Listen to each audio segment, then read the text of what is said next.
আসসালামু আলাইকুম আরহামাতুল্লাহ। সুপ্রিয় 5 মিনিট মাদ্রাসার দর্শক মণ্ডলী, আশা করি মহান আল্লাহ রাব্বুল আলামিনের অশেষ দয়ায় আপনারা সকলেই ভালো আছেন, সুস্থ আছেন।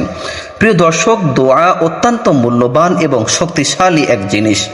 দোয়া ছাড়া অন্য কোনো কিছুই ভাগ্যকে পরিবর্তন করতে পারে না। হাদিস শরীফে দোয়াকে ইবাদতের মগজ বলে আখ্যায়িত করা হয়েছে। আমাদের মধ্যে এমন অনেক মানুষই আছেন যারা আল্লাহর কাছে অনেক দোয়া করেন, কিন্তু কোনো দোয়াই কবুল হয় না।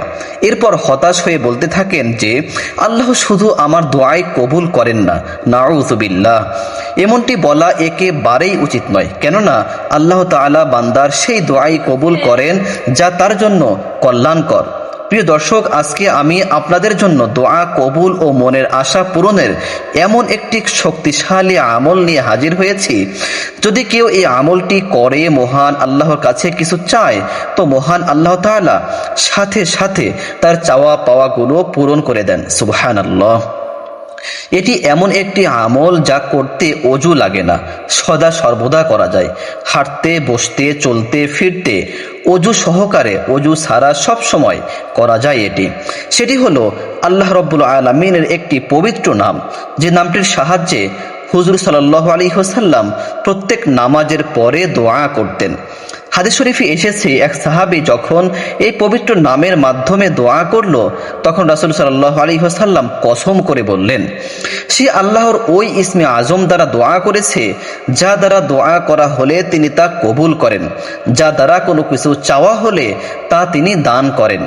ইবনে মাজাহ, হাদিস নাম্বার 3858। প্রিয় দর্শক, এখন আমরা জানবো যে সেই পবিত্র ইসমে আজম কোনটি। সেই পবিত্র ইসমে আজম হলো ইয়া যাল জালালি ওয়াল ইকরাম, ইয়া যাল জালালি ওয়াল ইকরাম। সালাম ফিরিয়ে নবী করিম সাল্লাল্লাহু আলাইহি ওয়াসাল্লাম যে দোয়াটি পাঠ করতেন তাতেও এই ইসমে আজমটি রয়েছে। দোয়াটি হলো আল্লাহুম্মা আনতাস সালাম ওয়া মিনকাস সালাম তাবারাকতা ইয়া যাল জালালি ওয়াল ইকরাম। দোয়ার সময় এই ইসমে আজমটি পাঠ করে মহান আল্লাহর কাছে আপনার মনের আশা আকাঙ্ক্ষাগুলো পেশ করবেন। ইনশাআল্লাহ আল্লাহ তাআলা আপনার সকল আশা আকাঙ্ক্ষা এবং চাওয়া পাওয়াগুলো পূরণ করে দিবেন। মহান রব্বুল আলামিন আমাদের সবাইকে যথাযথভাবে এই আমলটি করার তৌফিক দান করুন। আমিন।